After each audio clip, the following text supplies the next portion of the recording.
So the brand new question is, who should defeat John Cena for his mega super duper whooper WWE title? And actually, I have decided it's quite obvious. That's because, as we know, I think John Cena now has 26 dates left before he does retire at the end of 2025. But he's made it very clear that he's probably only going to be wrestling on pay-per-views. Now, look, we obviously know he's going to be at Backlash. The poster, the next Saturday Night's main event, does feature his face on it, so he's going to do something there. I would imagine he'd be at the Saudi Arabia pay-per-view. I believe there's one this year. And, of course, the December pay-per-view is probably going to be called John Cena's Last Stand or something like that. And you have a big SummerSlam in the middle. Now, there isn't an overwhelming amount of opponents that I think he needs to get through. For example, would I love to see John Cena versus LA Knight? Yes, I would. And could you probably stick that in there somewhere? Absolutely. But when you kind of break down the pay-per-view schedule, even though obviously there'll be a lot of B ones towards the back end of the year, it kind of feels silly to me because you have to move LA Knight out of whatever he is doing and he's going to lose. That's why I think you need to be careful. So, start with WWE Backlash, right? It is going to be Randy Orton versus John Cena. I think it's going to hit the nostalgia gland. Seen so many people being super disparaging about this. Sometimes you can just enjoy wrestling for the spectacle that it's meant to be. I don't know whether it's going to be a good match. I don't know whether it's going to be a bad match. But I will enjoy seeing Randy Orton as the babyface and John Cena as the heel in 2025, because that is a totally redonkulous situation to be in to begin with. I don't actually know how we've got here. But I do believe he probably gets through that with the championship. There will be some shenanigans involved. Maybe Travis Scott turns up again. But that does mean, do you need to do the rematch at some point? Do you want to extend the Randy Orton feud over 2 months or whatever it would be? Because that is what we would have done with Cody, but Cody has gone AWOL at the moment. He's probably sad at home going, oh, I lost my championship, and I'm really sad right now. But even then, I don't think Randy Orton is going to be the dude. It doesn't feel like the right time. It doesn't feel like the right person, especially because Randy Orton can spin off into 1,000 different things. He can go heel and he can take on Cody Rhodes. So I would put Randy Orton to one side. Again, we're trying to discuss who should beat John Cena for the WWE title. And that brings us to Money in the Bank. Now, I can't believe that WWE, if you're happy to lean so heavily once again into nostalgia with Randy Orton, you wouldn't want to do it with CM Punk. Now, I know CM Punk has beef with the new Seth Rollins group, but there are multiple ways to do this. And I just think, given what happened back in 2011, if you don't know, it's one of my favorite WWE matches where CM Punk is going to leave the company, whether he wins or not. John Cena is trying to defend the honor of the company. Vince McMahon is trying to be a massive dickhead. CM Punk does win. He does the wave goodbye, and he should have left for about 6 weeks or 2 months. He left, I think, for 14 days, and then he was back on TV, and we had a championship versus championship match. But any time Cena and Punk do anything, they just light up the world. We saw it at the Elimination Chamber. I mean, you saw it in 2013, the year before Punk walked out, when they had that match on Raw to set up WrestleMania 29, I believe it was, whatever the flub. And I know loads of people are saying, oh, but we already saw that at the Elimination Chamber, but we didn't really, did we? We sort of had a back end between those two, but I want something with promos, and I want something that has a definitive payoff, especially because after John Cena did turn heel at the Elimination Chamber, Punk came out on Raw and called everybody a bored a-hole, which obviously hurt me for obvious reasons. But that's what I want. I want them stood in the ring. I want them talking about the old stuff. I want them talking about the new stuff. I want them taking shots. I want John Cena to do a fine speech. I just really need... That's why I love this run so much, because it's given me so many surreal scenarios that I never thought I'd see coming. Like, it is very, very novel, and I don't think there's anything wrong with laying your hat on that, right? If you do have something that is totally special, why not lean into it, even if maybe sometimes the things we actually get on the screen, like The Rock, for example, at WrestleMania, would it have been better if he had been there? Yes. Did I still have a good time because it's John Cena doing double axe handles on the top rope? Yes. Then Travis Scott comes out, it falls a bit off the rails. But I do think, I'm going to put my money on it, that it is CM Punk versus John Cena at Money in the Bank, and maybe you even get Seth Rollins' group involved. I mean, probably not, because John Cena would then have to interact with them, and they're meant to be all heels. Talk about two people that are meant to be heels but aren't heels at all. Like, John Cena obviously gets cheered because he's John Cena, although we boo him for fun. And if Raw is anything to go by, the last Raw we saw, Seth Rollins' group is going to be the heroes.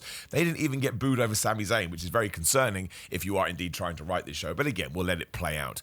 But I just think you're going to get so many people probably flocking back to WWE. You're going to get so many people talking about it. If you're a new fan, you can go back in time and watch the 2011 stuff. There is just so much to it. It's where the pipe bomb promo was born. I'm sure you could discuss all of this, and it's just going to be good wrestling TV. And I know I'm boring and I keep saying this, but ultimately that's all I want. Even if there are a few plot holes, or even if there are some things where you'd raise your eyebrow, well, it doesn't really make much sense. As long as it's good and it eventually makes me want to tune into the television next week, we've done a good job. So you move past Randy Orton, you do go into CM Punk, especially because John could be like, I heard what you said about me when you stood on that table, Mr. Punk. It wasn't very nice. And that basically brings us to, well, we have the Saturday Night's main event. I think is just after Money in the Bank. I don't know. I mean, maybe you could even do John Cena versus Randy Orton versus CM Punk. We won't do that. That's an interesting event if I do have my calendar right, but they're all around the same time.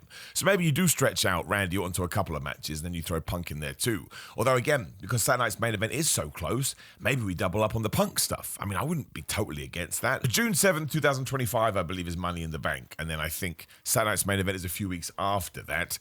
So you absolutely could do something there. And in fact, I'm going to advocate for that now. I think him and Punk should have a mini program throughout June, especially because that ties into what happened back in 2011 and the summer of Punk. I think that would be awesome, and maybe we can right a lot of those wrongs. But I don't think Punk is the guy to win the championship, mostly because I think it does have to be Cody Rhodes for reasons we'll get into in just one second. That brings us to SummerSlam. SummerSlam is going to be super interesting this year because it is 2 nights. So WWE is going to have to set it like it is WrestleMania, or Hot WrestleMania as I like to call it. And that's where you have to make a call. Do you want to switch it back there to Cody Rhodes and John Cena loses the championship, or do you want to extend it all the way to December? And I actually think it's quite hard to figure out what to do, because if you do pitch it as Cody Rhodes versus John Cena at round 2, I think that can probably main event the Sunday night or whatever the flub, the second day of SummerSlam. I think people will buy into that. Obviously, we don't know how Cody is going to be responded to because he hasn't come back to television yet, but I kind of think he's still going to be a mega over babyface, and the plot point has already been written in, right? Which of course is going to be, I do think Cody Rhodes will be the guy, be it in August or be it in December. And the story will be,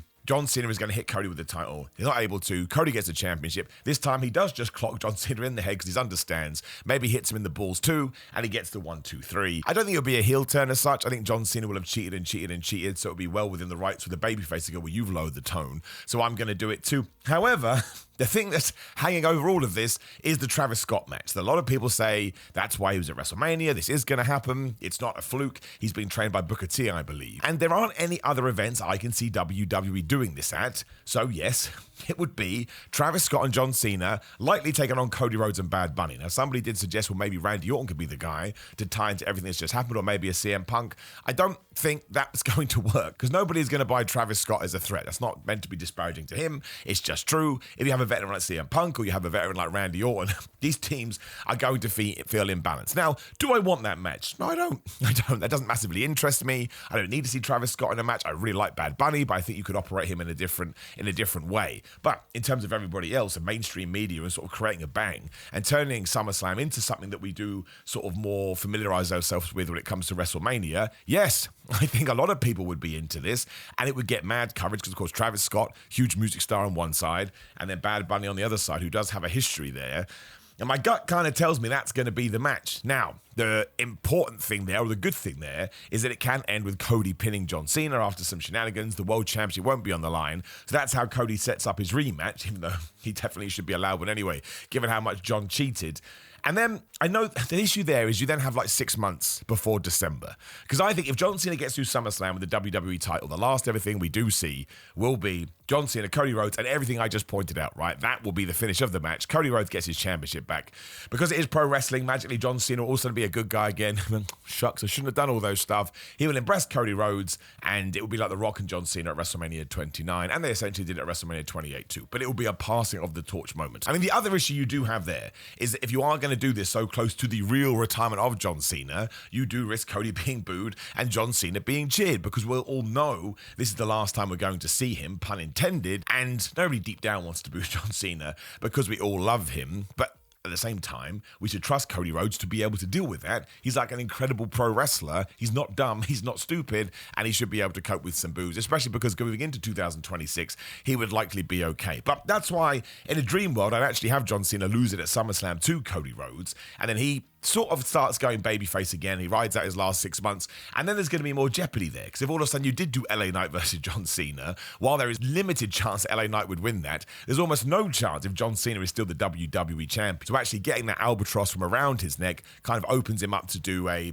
greatest hits run, for lack of a better term, as we do go through the last 6 months. And if you did change it at SummerSlam, I think this is a wonderful idea in many ways. Yes, I suppose in the very last show, you could tie in the story full circle. This is never going to happen. This is pure fantasy booking, especially given what did happen at WrestleMania 41. You could end John Cena's run by finally standing up to the man that made him turn heel, The Rock, and be like, man, we're going to do it one last time. Obviously, again, Mania 28, Mania 29. To many people, it depends on when you started watching pro wrestling. Those two matches are everything to you. you? You loved it. It was like the Hogan or Warrior of your day, or the Steve Austin or Rock of your day. You couldn't believe that these two stars were going at it, especially because The Rock had been away for so long. So much like doing a Punk or much like doing an Orton, it has been 12 years since they've fought, or 13 years by that point, I think, or something like that. I do believe you'll be able to get the kind of reaction that you want. I just will never be able to buy into that, because I think The Rock's Hollywood door has reopened quite strongly. He's going to do this Scorsese film, and quite understandably, he doesn't want to do anything to risk that. Being in a Scorsese movie can totally change your life even more so than it already has. But there can be other people in the midterm, even if John Cena doesn't drop that title at SummerSlam. For example, Drew McIntyre. There is no reason why Drew McIntyre can't turn face soon. I know that sounds crazy because he's such a good heel. At the moment, I don't really know what direction he's going to head in. When Cody comes back, it could be him versus Drew, but we are talking about post-August at this point. Cody is not going to be off TV till then. Drew is going to have to do something once he's done with the US Championship stuff, and I don't think he's going to win that. So there's every chance that Drew McIntyre can go face and he goes after John Cena. You could even turn him back after that. But to me, Drew is one of those guys where I think, yeah, I'd like to see him face John Cena. Again, he's going to have to get screwed upon too, so you're going to have to be careful there. And Damian Priest is only going to help him. I mean, he'd probably get booed in that kind of a thing. But he does have that star power. I think you should be trying to find people that can work with John Cena that allows them to elevate themselves and get the fans to go, wow, I didn't think he was going to do anything like that, which is why, this is going to sound horrible, I don't think we should go back to John Cena versus The Miz. I love The Miz, he's an all-timer, he's a legend, he's underrated, and he will be probably until the day he retires. It didn't really sort of light a fire on you back then, and there are a bunch of other guys, LA Knight, Drew McIntyre, Damian Priest, that I'd rather put in that spot. Once more, if John Cena did turn face, and he did sort of do the last 6 months on that, maybe he takes on someone like a Bron Breakker, maybe he takes on a Jacob Fatu, maybe he gets his revenge on Solo Sikoa. Do not do that. But I just think in terms of sort of mega super duper whooper matches that could main event a paper, Randy Orton, we've checked it, Punk, we've checked it, Cody Rhodes in the round 2, we've checked it, any kind of dumb tag team. And Drew could probably do it, but it does not have the same gravitas as the other ones that we've spoken about. And that's why I think we should keep this simple. Either decide for John Cena to drop it at SummerSlam or hold it off to December. And I don't think he's going to retire with the title, okay? Knowing what John Cena is like, or at least what I can gather from interviews and stuff, he's very traditionalist, and he's probably going to want to either lose that championship and go out, or maybe he wins his last match, much like Sting does. But it all depends on who it was going to be against. Again, in that match with the Bucks, nobody wanted Matthew and Nicholas Jackson to win because we wanted our warm and fuzzy and our tum-tum moment with Sting and Darby Allin. So if it is John Cena versus Cody Rhodes, even if you are getting the Bizarro reaction, Cody beating him, you could probably get away with it. But if it is somebody like John Cena versus Carlito, to be fair, he does need revenge because they stabbed each other in a nightclub, you would want John Cena to win. So again, you go, oh my gosh, he's my hero. And he walks off into the distance. But again, if John Cena does drop that title and just goes on a bit of a fun ride, he could even take on a Dominic Mysterio. And that's a match that I'd love to see. I think it would be absolutely hilarious. And it would probably get Dom more over in the process. And then you've got people coming in like Jeff Cobb. Like, I don't think you can get anything like Jeff Cobb versus John Cena. But that's why taking the championship of John as fast as you can, I actually think opens up the doors for more things. And you have the second half of the year with Cody Rhodes as champion. Then I would turn Randy Orton heel, and I would get into that feud too, probably with Randy Orton becoming the champion. Maybe he could even tie into something with John Cena. Maybe that's what happens at Backlash. Maybe that's when Cody Rhodes does return. Maybe he accidentally screws over Randy Orton. You do not know that those two can kind of spin off with each other. And that could be a large feud. But the thing I keep thinking about is even when we get to August, right, we got Clash in Paris, which I think is like a month afterwards, which John Cena has already said that he's going to be on. And then I don't believe there's anything in September. October, I can't remember what the flubbing is. Bad Blood. October's Bad Blood. November's the Survivor Series. And then you get into the last match, which would be John Cena. So obviously John Cena's going to be there. Survivor Series, he's probably going to be in one of the War Games. I can see him wanting to do that. So that would actually also add some extra, oh my gosh, to War Games, because there has been some kind of negative reaction to that online. And for the Paris show, I mean, I have no idea. I think it was ESPN that put out a fantasy card and said that he would take on Jey Uso after John Cena goes to The Rock and says, man, I want to be a double champion. And then it's Cody Rhodes that comes out and stops him from winning those belts. Not the worst idea. I mean, it's a bit like Reddit fantasy booking, but actually when I sat down and thought about it, I like the idea of The Rock being involved in the ether. That's also probably going to piss people off as well for what we do know. So that's a very interesting show. I don't know what we do there. But then again, because it is Paris and it is a European venue, maybe that's when you do the Drew thing. Again, we'll be past SummerSlam. We're talking months in the future. McIntyre can absolutely go on a shift or whatever you want to call it to the point people love him. I mean, they already like him. People were so mad that he wasn't in a quote-unquote bigger match at WrestleMania. And I suppose the outlier to all of this, and maybe it's at that show too, is you're probably going to get Logan Paul versus John Cena at one point. And maybe even John Cena versus Joe Hendry. Now, Joe Hendry obviously been pushing for that match very hard. Maybe that could be the Paris match. I mean, it depends on his TNA contract. But while Cena has praised Joe Hendry in a few interviews, he's always talking about Logan Paul. So I suppose, at Bad Blood or at a Survivor Series or something like that, you could do him versus Logan Paul. And maybe that's why we're doing Logan Paul versus Jey Uso, just to kind of elevate Logan Paul into that position. But for the love of everything, he can't win that championship. So the answer is nice and simple. It will be Cody Rhodes. I just think you have to look long term. And Cody Rhodes is the guy that's going to be around. Whether he's a babyface or as a heel, he is going to be one of your top stars. Also, I don't think we're going to get to Roman Reigns versus John Cena. Rumor is Roman won't be back till June. I think there's loads of other stuff he can be doing. And I suppose you could do it and it would be interesting. I just don't think either of those guys are going to want to lose, so it may muddy the waters. Now, because you know that Cody is going to be your guy for a long ass time, you want to make sure he comes out of all of this smelling of rose. Even if he did look like a bit of a fool at WrestleMania, which he did, I understand the criticism, he comes out of it learning and being a bigger deal. And if you do want to use that to turn him heel, you can. I think he's got a second run as a babyface in him. And then at WrestleMania 42, I have no idea. Maybe something with Seth Rollins, maybe something with Roman Reigns. Maybe you want to go back to that. I do not know. But yes, I think the big tent poles again are Randy Orton, CM Punk, some stupid tag team match at SummerSlam, some fun matches with Drew, maybe an LA Knight, maybe a Logan Paul, and then we end on December with Cody finally getting his revenge. And listen, if it is part of the SummerSlam match, maybe you can stick in the Randy Orton stuff between the summer and the end of the year, and that distracts Cody. But I think it's going to be a very good time. I love heel John Cena. I think he's super duper whooper fun, and that's all I can ever ask when I'm watching my entertainment program. Some people don't seem that high on it, which is totally cool. Again, we all have our opinions, but I think it's going to be a run that we should appreciate. And I think it's going to be a run we look back on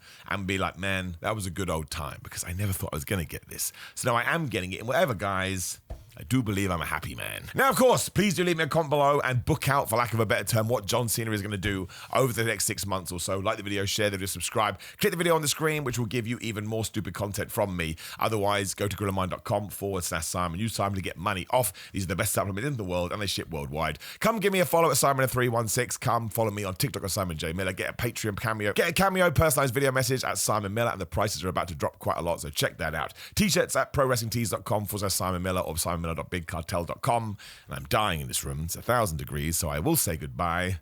I'll talk to you soon.